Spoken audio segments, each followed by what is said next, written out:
This program features live coverage of an African safari and may include animal kills and carcasses. Viewer discretion is advised. Good afternoon. We have got the 5 Musketeer coalition of male cheetah. This is Safari Live.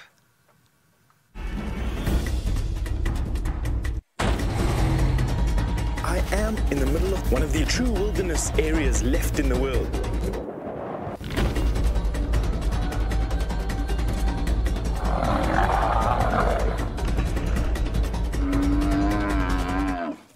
This is the most mind-blowing wildlife experience you could ever hope to have. You are live, you are live.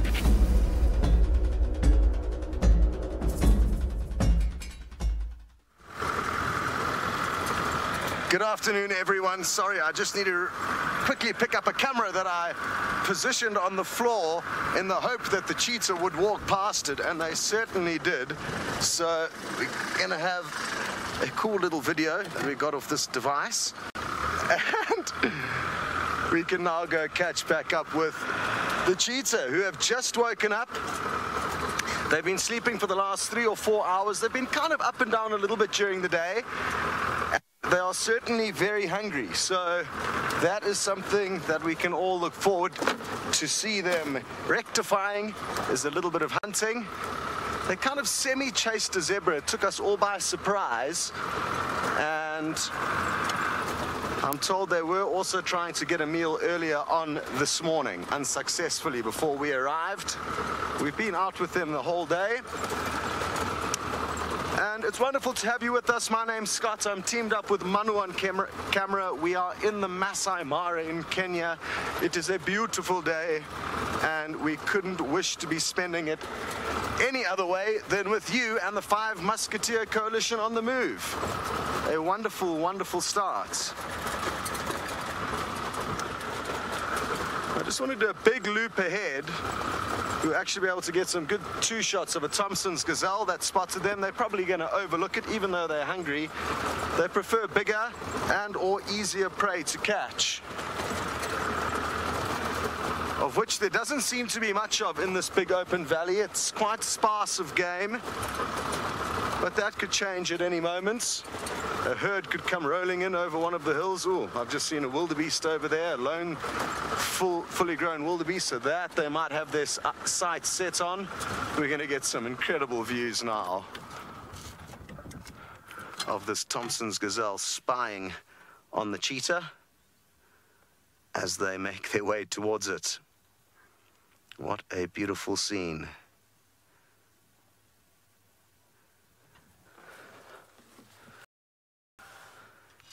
Now, this is a live interactive safari. If any of you are joining for the first time, if you don't believe me, send through a question and we will prove that, in fact, this is happening this very second. And everything is about timing on safari, and your timing couldn't be better. We've been twiddling our thumbs for many an hour, and literally on cue, just before we welcomed you on board, they got up and started moving. Now, as wonderful as these views are, I wanted to start thinking about how to get across onto the other side of this riverbed. And I don't know this area very well.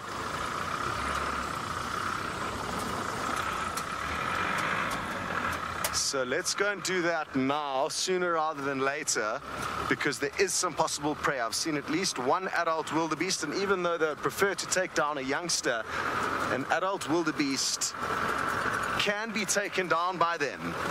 I'm told just about 4 days ago they wrestled with one for about 15 or 20 minutes, but couldn't in fact subdue it. We've just stop and take a quick look at this bird though, because it is very, very pretty. A saddle-billed stork. Wonderful. Look at those colors. Look at those colors.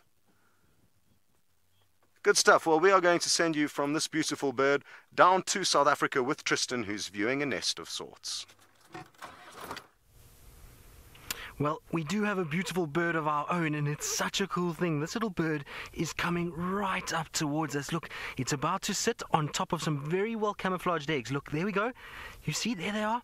And this Senegal lapwing is super relaxed. We are no more than, I would say, maybe a meter away from this nest, and we didn't actually even notice the eggs until this little bird ran away from us and the little eggs were exposed. And you can see the beautiful nest. Now, I will introduce myself just now, but let's quickly jump back across to Scott with those cheetah.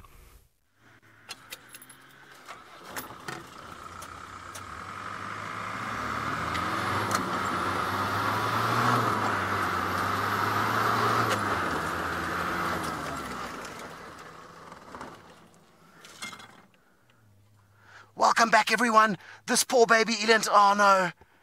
Oh no. It's a tiny baby eland. They are not going to battle to bring it down unless, of course, the eland's parents come back. And this is a hugely opportunistic hunt and kill. Shame. This poor eland was hiding out in some bushes, and it decided to take from its cover. And these cheetah have now got a very, very easy meal. Mom's coming. Here comes the mother. Where's she coming from? But she's missed it. She's gone straight past the action. It's not over yet, though. I want to get a bit closer because this eland could come running back once she works out where her youngster is. I think it's the fact that she doesn't know where it is that she's run straight past these cheetah. Ah.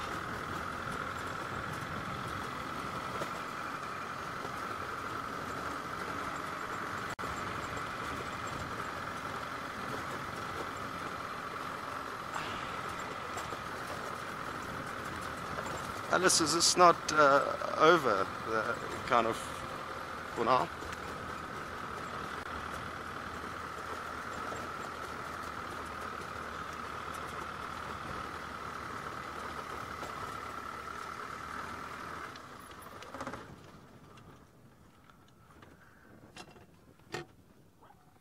Well, it appears that they have in fact already managed to kill this baby eland. It didn't take long for them to suffocate it, and now we can expect to see a lot of squabbling between these 5 boys. There's not a huge amount of meat there, and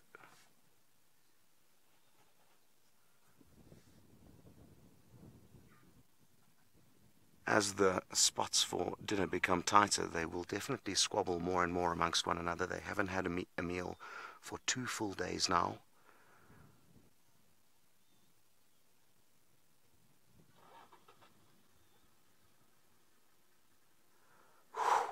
That all happened so quickly. I'm glad you guys got in just in time. We were also torn between where we should park the vehicle and had to jam on brakes to let Manu get the final bit of the takedown.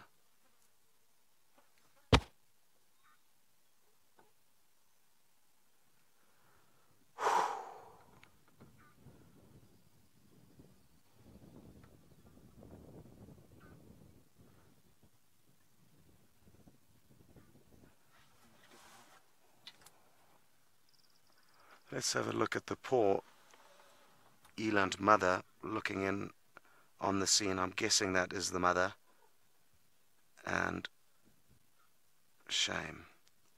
Now, eland are well known for actually chasing prey off their kills, and who knows, maybe she is going to make her way straight in here.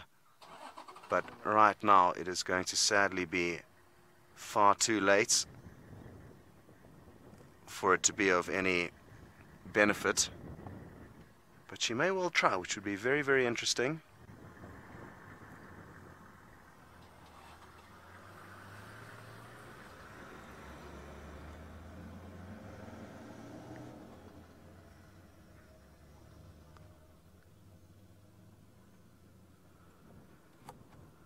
Don't tell me that baby eland is still alive. I think it might be.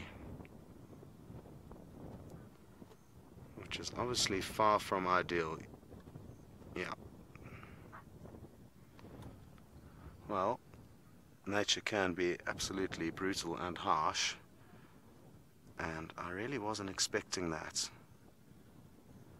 Usually these guys do a great job in suffocating their prey, but in this instance it is not the case, which is a first for me, and of course certainly not something that is easy to witness. He's usually the individual that does it, and maybe it's the fact that he wasn't in charge of this responsibility this time around that it wasn't done properly.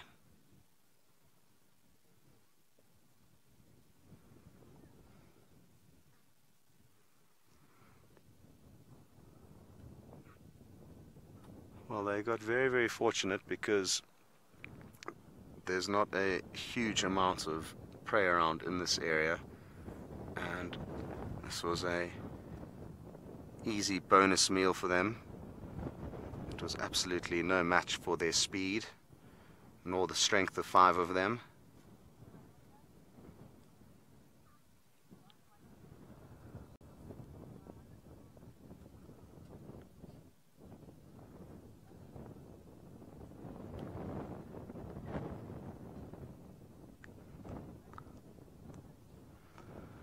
Whew. A little bit lost for words having seen what we've just all seen, so we're all in the same boat together. Certainly nobody would have enjoyed that scene, but that is the reality of being on a safari, a live safari. You just don't know what is going to happen and when, and we will and have over the years uncovered some fairly touchy scenes. My worst was a hyena fight. Whew. That was not pretty to watch. Anyway, what is going to be interesting after this meal is whether they continue to look for food. I mean, it's a decent-sized antelope, even though it was a young eland calf. It's fairly decent size. And maybe they won't be satisfied yet for today. Justin, you'd like to know if this eland's mother is going to have a kind of an emotional attachment or any feeling of sadness or loss. And I find it hard to think otherwise. You know, how long that period of sadness and loss continues for is obviously debatable, but I think there definitely is. Let's have a quick look there. There is an eland watching on, and I think they know full well what has happened. So yes, I think there will be a moments of sadness and desperation and loss where they will continue to search for their youngsters, calling for them, hoping that they're still around. But to what degree or level, I'm not certain. What's interesting is that these adult eland were nowhere in the immediate area when that youngster came out of its hiding place, and it's quite fascinating how they do leave their young tucked away, far away from themselves for extended periods of time. And of course they believe that for the majority of the time that is going to be safer, but not always. I mean, if they had have been a bit closer here, it definitely would have assisted with trying to chase these cheetah off it when there was still time to. We're obviously going to stay here and see what happens. We'll call you back if the eland do come any closer. But for now, we are going to be sending you off to Tristan, who is off to another cat with their kill. I am indeed, Scotty, so I'm going to do this quickly for the second time this afternoon. As Scott mentioned, my name is Tristan. On camera today I've got Asenzo, and we are coming to you live from South Africa, which means #Safari Live or YouTube chat if you want to ask any questions or just get involved and be interactive with us. Now, I am racing towards Shadow because apparently there are hyenas there and they are trying to steal the kill from her, so we're not going to waste too much time. We're going to try and get there as quick as we can. That was the plan for the afternoon, was to try and spend as much time with Shadow as we could hoping that she would have this kill and maybe the cub would be there, but alas, it seems as though hyenas have gotten involved, and so we're going to try and quickly just get that side. It was amazing earlier, I was watching the bird and the Senegal lapwing, and it's got these 3 little eggs, which is so cool. So I want to try and monitor those eggs over the next little bit. I think it's going to be a great bushwalk segment actually, because that little lapwing is so we were parked about and these little eggs were in underneath the lapwing.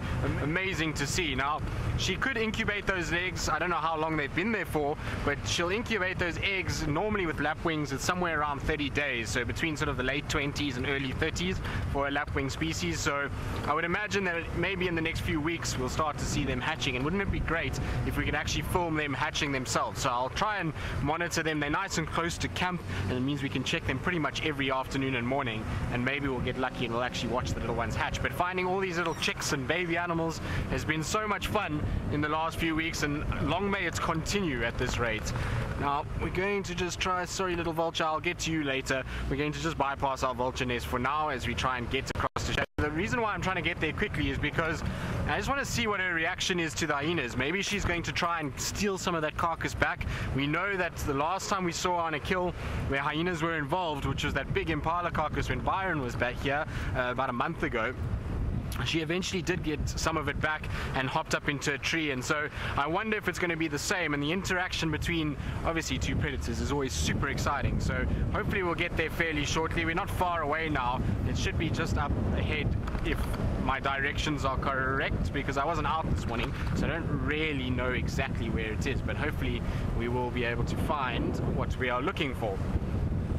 But exciting times. It's also exciting because Rex, who was out during the middle of the day just doing some road work after his bushwalk this morning, also found tracks for the Nkuhuma Pride females, well 2 of them, and the cubs, so the 2 littlest cubs. So that's really good news. I think Noelle's going to try and see if she can find them with Rex. Rex is on foot at the moment, just helping us out, and Noelle's in a vehicle. So hopefully between the 2 of them, they'll be manage to find the little Nkuhuma cubs, because it's been a while since we've seen them, and they are so cute. I'm also interested to see if the secondary female that's with them is the one that maybe, just maybe, has had cubs that everybody in the West was talking about, and whether it is indeed Amber, or if there's some freak incident where it's another one of the Nkuhuma females, which I would be very surprised if that were the case. Right, now it should be somewhere here. From what I gathered, it was somewhere on Zoe's Road to the south of the old hyena den, which is pretty much where we are right now. It's not very far at all in front of us. I don't see Aubrey's vehicle. I also don't have any idea of how far off the road it was. It's further down. Senzo knows. You see, Senzo was on walk this morning, so that helps. Senzo is going to be able to show me exactly where I need to be, which is great news. There they are. Okay, great. So they're right next to the road, which is actually quite wonderful. It's really not far from the road at all. Seems as though Shadow is not in a tree anywhere, and there's not really many trees around here. So unfortunately for her, I doubt that she's going to get really much of this back from these hyenas. I think she's going to have a situation, unfortunately, where she'll have lost it. What I can see is Shadow's cub, though, by the looks of things, given the size difference between them, that is also in this area. So I'm just going to park myself a little bit differently, because I don't want to disrupt these 2 too much, and there's a few stumps around, but there we go. So that should be quite nice, because we can then basically see both the hyena and Shadow's cub. So you can see Shadow's cub is just sitting on the left hand side, just on top of the little mound, panting away, and completely non-perturbed by the fact that there's a hyena not even 5 meters from her standing over the carcass. So the carcass is there under the ground. Hyena's just staring at it. I think this hyena's probably really fed on this and has had a situation where it is so full now that it actually doesn't even know what to do with itself. So this is what does happen with hyenas, is they eat themselves silly. They get really full and really kind of bloated out, and then they just kind of can't fit much more in, and they'll wander off a bit, and that might be then a chance for Shadow to come in and grab the rest of it and be able to get the rest. There you can see Shadow, she's lying on that side. What surprises me with where Shadow is lying and how she's kind of looking is that she's not making any attempt to try come in here and actually get this sort of carcass back in any way. She's also not too worried about her cub with hyenas, which is fairly odd. I would have thought she would have had a situation where she would have come in and tried to maybe defend the cub and get the cub away, but Seems as though she's not too perturbed, actually. How amazing is that? It's not very often that you see this kind of thing with leopard and hyenas. You would expect the hyenas or the leopards to be a little bit more on edge than what they are, but both of them are fairly relaxed and kind of panting away, which is a general indication that they're both fairly full and well fed and have had a good meal. But very surprising, the hyena itself is actually laid down now right next to the kill, so it's probably just trying to digest. You can't even see it anymore. It's literally right behind there, and the kill is then just off to the right hand side. But absolutely amazing. I would love to know actually how much is left there, or how much there was this morning, because it seems as though a lot of that face has already been eaten off, and there's a lot of skin lying around there, but I don't think there's actually as much food as we initially thought. I mean, like I say, I don't know what the carcass looked like this morning and how much these leopards managed to get, but given their sort of general disposition and the fact that they're panting the way that they are, both of them, it would indicate that they both had a really good meal. I'm just going to try and reposition slightly, because what I want to try and do is be able to see where the hyena is actually sleeping. But super cool to see. It really is great to have these two on a kill again, and to have a leopard afternoon. The best thing is to be with spots, that's for sure. Well, I think so anyway. Whether others agree is probably not really very sort of, I suppose it is debatable really. I would imagine others would prefer to be with other animals than these guys.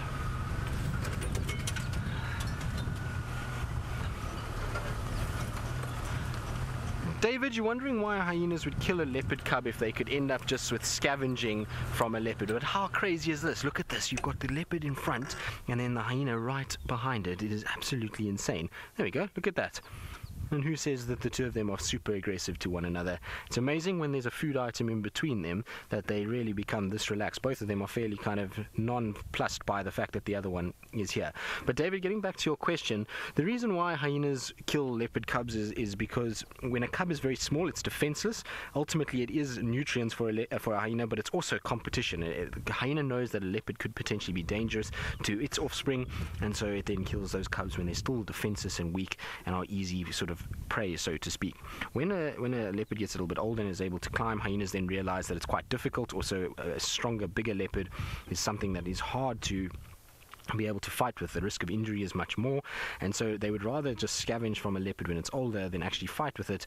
But if, let's say, Shadow's cub was standing over the kill, that hyena would definitely chase it off, and if she stood and fought, you might find that hyena might bite her, and that's going to cause a lot of injuries. So leopards tend to be a little shy of hyenas when they're on food. They tend to back off and let the hyenas take the food, because it's much easier to kill another impala and feed off that than it is to fight with hyenas. But hyenas, the reason why they're not going after leopards is because they know when a leopard gets older, it's got claws, it's got teeth, it's obviously there's a risk of injury as well for them. So they try and avoid older leopards, but leopard cubs are completely defenseless, and so that's why they do kill them. Right, now I believe Scott is with the other spotted cat of Africa, who's already had an amazing afternoon and a crazy sort of start to the drive, and so I believe there's now more of those big eland approaching. Let's see what's going to happen. Yes, well, the afternoon looks like it could become more amazing. This eland, who I'm guessing is the mother, she is the eland out of the herd that is looking the most concerned, and wouldn't it be fascinating to see her chase these cheetah? Shame.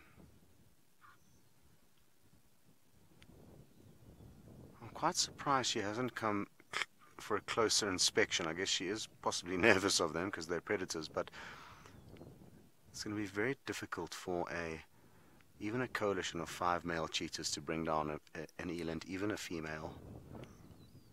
But who knows, maybe this big old boy will come charging in. He is a monster. Look at the size of his neck. And everywhere, really. Beautiful big dewlap hanging down. Look at that neck.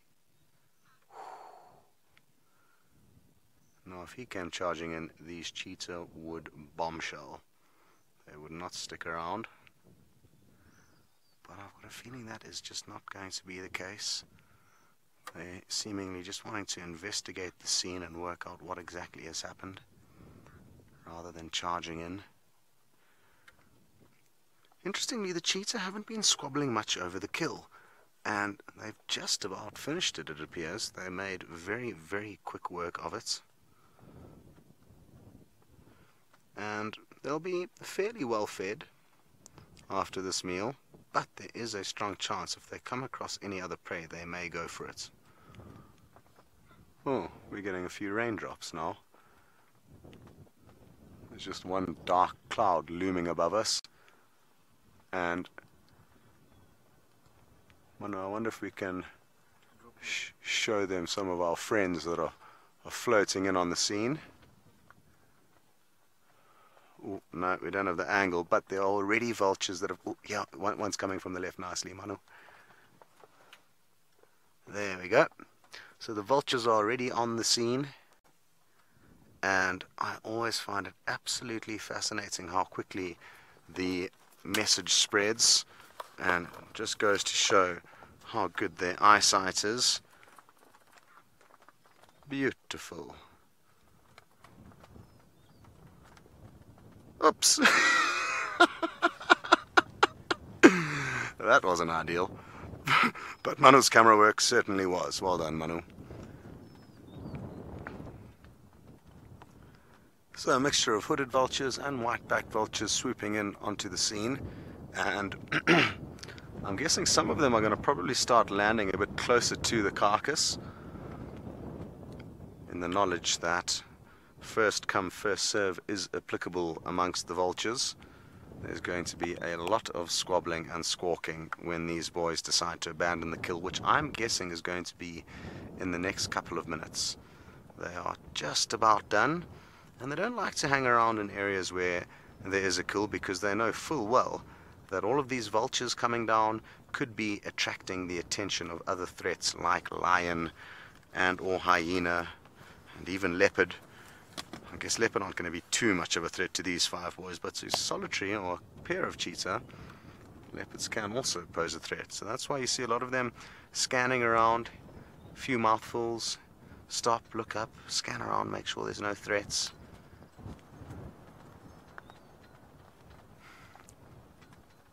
Just seen a guy's hat get blown off his head and out of his car in the wind, so just having a bit of a giggle with him.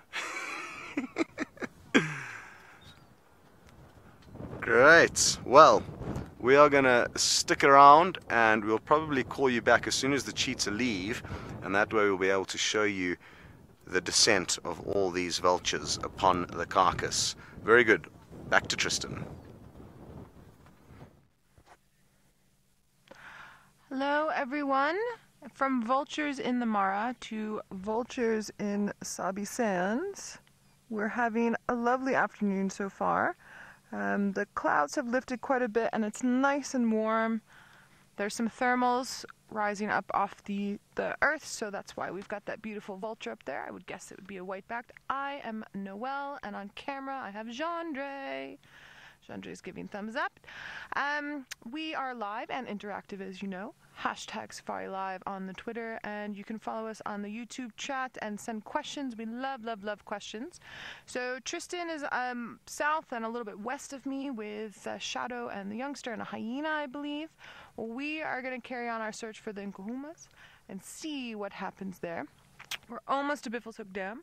So we're going to go around and see if we can pick up our tracks from this morning and see what they've been up to for the day. Probably sleeping a little bit, but it was pretty chilly today. They might have moved, unless they made a kill last night, which we won't know until we find them. Let's carry on and do that.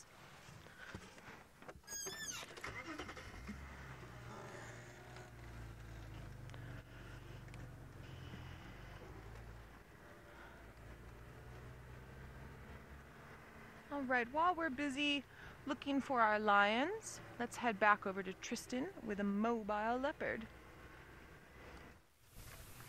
Well, indeed. So Shadow is now walking past us. The hyena has dragged the carcass away. So this is where the carcass was. You can see the cub has come in to investigate now. Shadow is also here, and I think they're going to walk along and try and follow this hyena to where it was to try and keep that carcass back, potentially. And you see her nose is to the ground. They're busy watching. So I'm just going to try and keep up with them. The cub is far more brave than Mom. You see, cub is running along, trying to catch up with the hyena. The hyena has already gone into a thicket just beyond us here. So I want to just try and get to that side. I'm pretty sure the two of them are going to make their way towards that area, but insane. I didn't think the hyena would pick up and walk now. It was fairly sleepy, and all of a sudden it just decided, nope, I'm not happy with it being right here. I want to drag it somewhere else. And there's already 1 or 2 vultures that have now arrived. So there's a hooded vulture that's here, which will indicate to other vultures to start coming in, and we might get a situation where we get a couple more vultures, and that'll only just add to the whole sort of drama of what's going on, because at the end of the day, if there's vultures, there's hyenas, there's leopard, it's going to be amazing. Now, Senzo says he can spot the hyena, which is good news. Is it in this bush here, Senz? Okay, let's go around, because then we'll see the other 2 on their way this way. I'm pretty sure they'll end up on one of these mounds somewhere close by, because there's a couple mounds here which are the perfect mounds for a leopard to sit on. So if we just park ourselves off, we should be able to find what we're looking for. Now, the hyena's dragged it right into a thicket on purpose. So the hyena's gone into one of these thickets to be able to try and hide it away from the vultures, and to make sure that these sort of aerial scavengers are not really finding their food very easily. I wouldn't be surprised if one of the leopards ends up on this tree here, or even in the tree above the carcass itself. Now, the little cub is in front of me and is sitting over there, and Mom, I think, she was coming up from the backside. So this is where it's stashed a kill. You can see it's a beautiful fallen over tree for a kill to be stashed in. Now, I don't know where the actual hyena is. Did you see it, Senzo? It's in front of the tree. In front of the tree on the other side. Okay, and then the cub is just straight in front of us over there. Ever curious and always watching. Mom is a little bit more to the right. She's coming round the back of this tree and is kind of flank sort of on this side. And it's going to be interesting to see where they are going to end up and where they're ending up going to sit. There comes Shadow. You can see her just walking through between all the bushes, looking at this hyena, and I'm pretty sure she's not impressed with this hyena at the moment. It's a big meal that she's going to have lost, and so I'm sure she'll want to get it back as quick as she can and try and get it up into a tree and out of these sort of reaches of this predator. It just goes to show you how efficient hyenas are at grabbing it, and she'll play a game where she'll try and sneak in and try and get to a situation where the hyena is distracted, and she can then grab it and go into a tree as quick as possible and get it out of the reaches if she gets a gap and an opportunity. And that's what she's looking for. You see a bit of snarling. The hyena's just on the other side, so she's just going to growl and hiss. And I think it's going to be all about patience between these two. What are you doing, little cub? This is now how you pose as a little cub. You put your foot up on the mound and you just try and act cool when things are going against you. Now, what are you going to do? Your ear's itchy, you want to scratch, you want to go up the tree. It's difficult. And you can't put your foot up there as well. How cute is that? Also becoming a bit of a character, this little cub.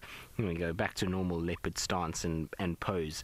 But here comes Shadow. It looks like Shadow's going to actually go up onto the tree itself and maybe just go above the hyena and see if maybe she can maybe sneak in and snake her way through. A bit of scratching of claws. That's just to get those claws into good shape. You'll find that these guys do it quite regularly. They'll go up and they kind of put their claws in and they just kind of sharpen them up, especially if she's going to have to try and get up into a tree a little bit later. She's also going to be leaving a bit of a scent there, so if anybody else comes along, she'll be able to actually kind of, well, whoever it is will be able to pick up who's been here. But you can see the claws. Look at the size of them and the damage that it can do to a tree. Now, you can imagine a soft-skinned animal, how much damage a claw like that can make. It really is amazing what they can do. Now, here comes another vulture that's just coming slowly gliding in above us. That's a white-backed vulture that's come in now, so it's probably spotted this hooded vulture, spotted the leopards, spotted the hyena now, and knows, okay, hang on a second, something's up. And the more vultures that come here, the more it's going to start attracting other animals and hyenas and various others. And actually there's more coming in. You can see a whole bank of them now starting to come down.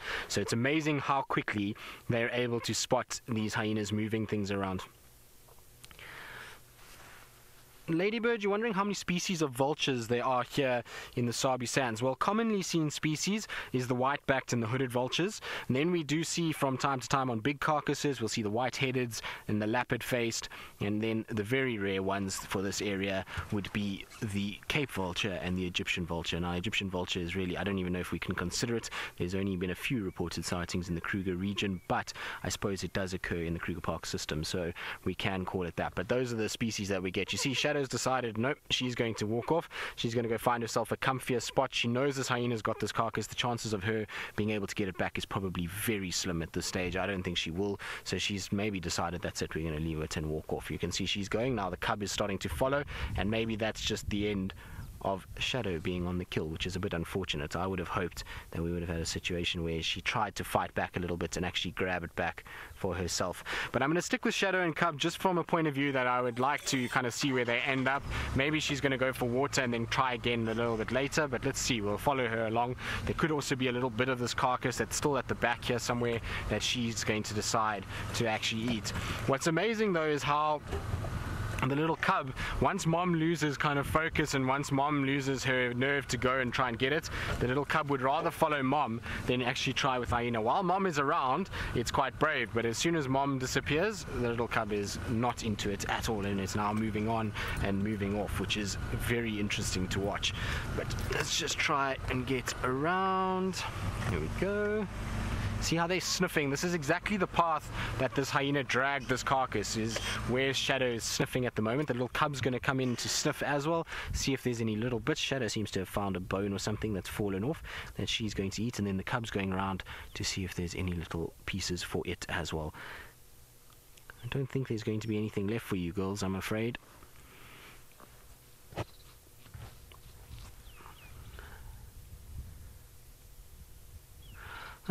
So this afternoon I spoke to Miss Taylor McCurdy, who was still sitting in FC before game drive. She told me she needs to go get ready because she didn't want to be late for game drive, and she told me that I'm always the one that's late. And it seems as though McTardy is actually only joining us now and has been messing around. So let's go and hear what her excuses are and why she's late. Shh, shh, shh, shh. Everybody be very, very quiet. The buffalo are still having their Sunday siesta. They haven't quite woken up. Good afternoon, everyone. My name is Taylor, and on camera with me today is Jahawi. And this is going to be a very silent safari for as long as we're going to sit with the buffalo. Oh no, I have fear I may have woken one up. Oh, what a pity. No, I'm just joking. Good afternoon again, everybody. I thought it was quite funny that all the buffalo were still having a snooze, and I felt quite envious of them. But remember, this is live, this is interactive, this is happening right now, and we're allowed to be silly on the days that start with S's. So hashtag Safari Live on Twitter, or chat to us via the YouTube chat. And, well, it sounds like you've already had a very, very exciting afternoon. I'm kind of envious. Hopefully we're going to have some excitement for ourselves. What are we going to do? We're going to look for the mongoose that are very relaxed along the marsh edge. Maybe you remember we had them one morning and they all appeared on top of the termite mound, quite close to the car. That's going to be our plan. Hopefully, maybe add an African blue flycatcher to our list. We actually saw one already at the top. There seemed to be a great bird party up on the escarpment. But unfortunately, it was in an area where the signal was not too great. So anyway, so we decided to come all the way down here. So that's going to be our plan this afternoon. And there are plenty of different lion prides that we could see within the area that we're going, so who knows which ones may pop up, but that'll be quite nice. I think we're going to do a bit of a bumble today, and if the animals want to surprise us and do exciting things and pounce on other animals, that's all right too. We'll take that. Okay, now we're going to go in that direction. We're going to go east-ish and start by the Olololo gate, and then go along the Mara River all the way in the eastern corner until we get through to Little Governors, and then we're going to jump into the marsh and look for birds. Monique, you're wondering if buffalo snore. I feel as though all animals could potentially snore. Lions snore often. I've heard elephants snoring too. So I wouldn't put it past a buffalo. I think if it was going to snore, probably sound a little bit like my dad. Or maybe, who else snores in camp? I don't know. Ja, are you a snorer? Silent sleeper. Okay, silent sleeper. Okay. No, so I'm not actually not sure who else snores. I haven't heard anybody, and you'd think I'd hear that rumbling through my tent, but yes, they will. If they get into a very, very deep sleep, I think all animals could possibly snore. Kirst, who's directing, do you snore? I think you're a big snorer. I think you're a closet snorer. Let's see if she's listening to me today. Normally Kirst just shuts everything out if I if I say anything. Right, we're going to keep heading in the direction of the river and the forest, and hopefully we'll find some exciting things. Let's jump back on board with Scott, and I think Scott could maybe be a snorer too.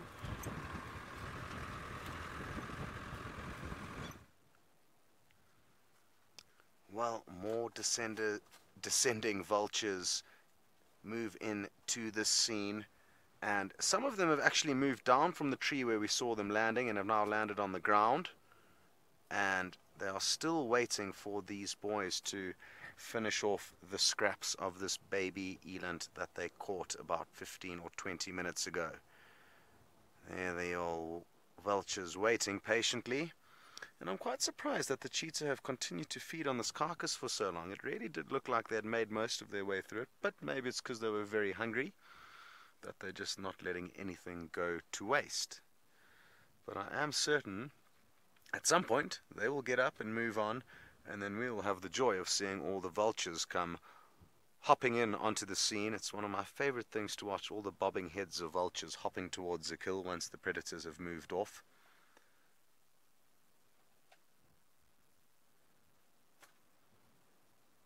Sounds like you guys are having a wonderful afternoon. I'm sure you enjoyed being on board with Taylor for a while. And I'm missing our Mara crew. Manu and I have been away for a little while now, and it's funny how a few days away from camp you feel like you've been gone forever.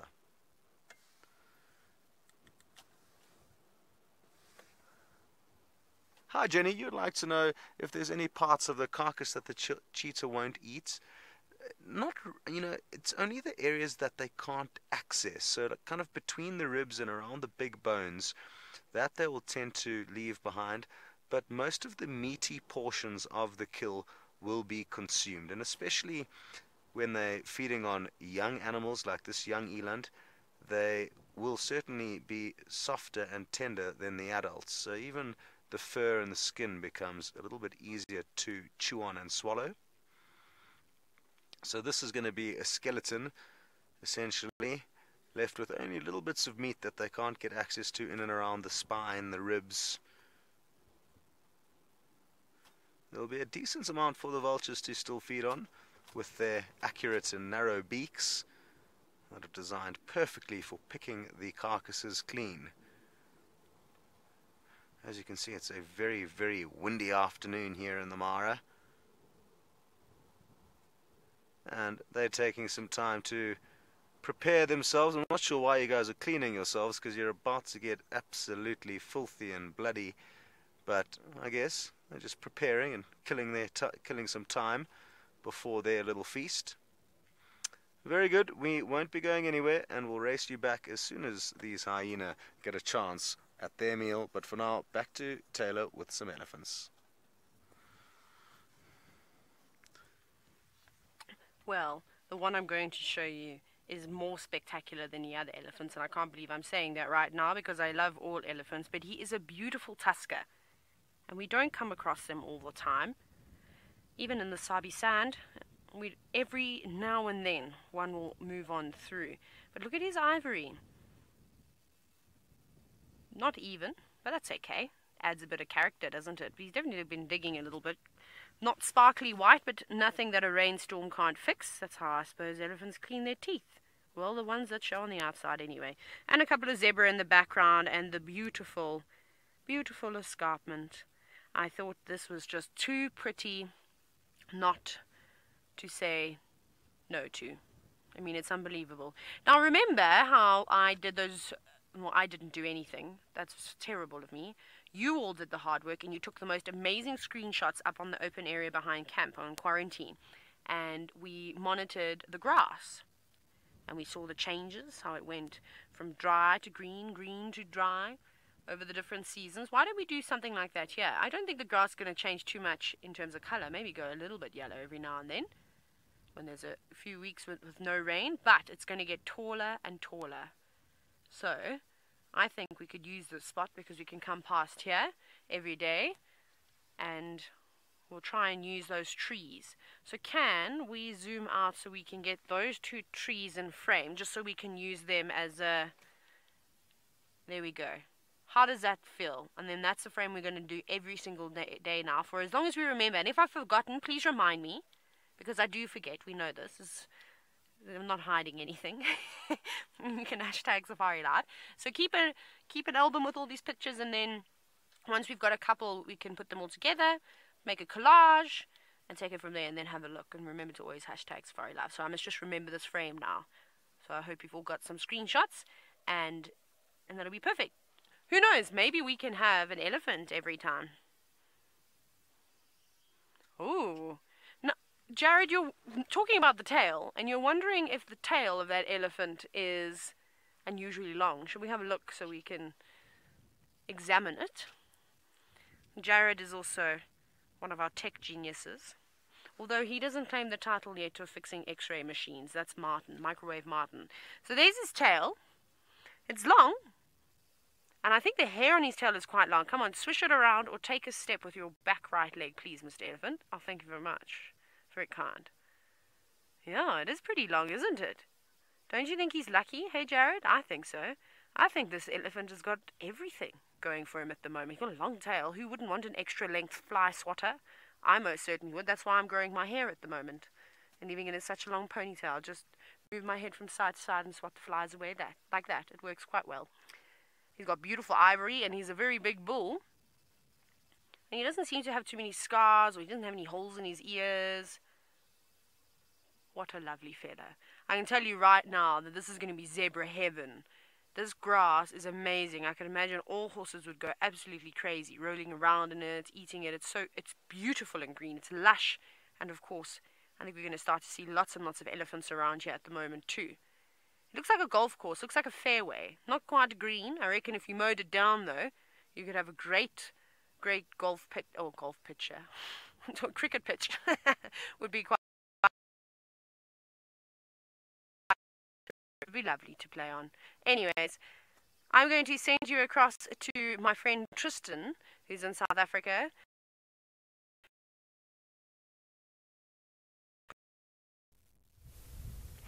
Well, unfortunately, I think Taylor got sort of stuck. Her play button is pushed pause, and we'll have to reset her once again and get her working. Maybe she's got a few gremlins of her own on this Sunday. But anyway, it doesn't matter. Our Shadow and Cub, they're all over the place. They're walking up and down everywhere. They're checking all the spots that I think this hyena has dragged this carcass for any little bits that may have dropped off. And in fact, Shadow has actually been quite naughty. She stole quite a bit from the cub when the cub found a little piece of skin and meat, and Shadow then ran in and took it from her. So the poor cub had to then go and try and find something else. But the cub is now going back up towards the hyena, which I didn't think it would do. I thought they were going to be done and move off, but it seems as though they got a situation where they're going up and down as they try and look for little bits. That's where the cub is gone again, back to that little tree area, and there goes Shadow. She's now off into that direction as well. But they did get a really good feed. I was watching both of them as they've been walking around. Their tummies are both fairly full, which means that they at least got quite a nice amount of food out of it. And so even though it has been stolen, at least it didn't get stolen straight away and they didn't actually get any food from it. At least there was a little bit kind of given to them.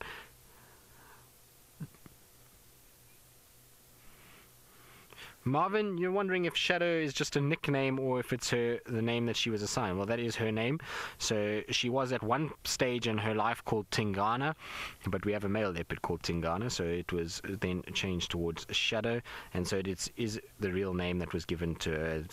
Because of her general nature, one of the rangers decided to call her that, and I don't know if they knew what the local name for Shadow meant, and so they just used the English name for it. But yes, that is her name.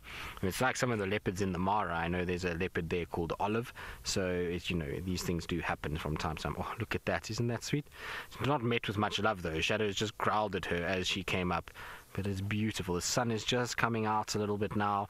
It's the first time we've seen the sun in about 2 days, and beautiful with these two leopards walking through this long grass in this area.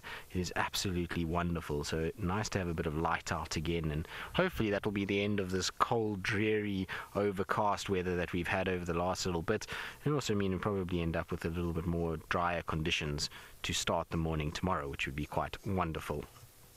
But you can see the little cub is kind of pacing up and down, as almost as if to say, Mom, sort this out. We don't have food anymore and I'm hungry. Where is it? So you can see it's going up and down, and that's exactly, like I say, the way that the hyenas were dragging it. You see noses down to the ground. Maybe it can sniff out that there's a bit of blood and debris there, and it's trying to find some sort of sign of a leg or something that it can go and nosh on in the corner and try and just sort of chew on. And you find little cubs are like that from time to time. As soon as they can find somewhere where they can kind of get their jaws in, they will begin to feed off it. So hopefully that little one finds something somewhere, although it looked like the carcass when the hyena was dragging that all 4 legs were still attached, so I don't think there's going to be a leg anywhere. I laugh at the hyena because when we left these 2 leopards and we came back down this way, left the hyena and we came back down this way with the 2 leopards, the hyena was lying on top of the carcass.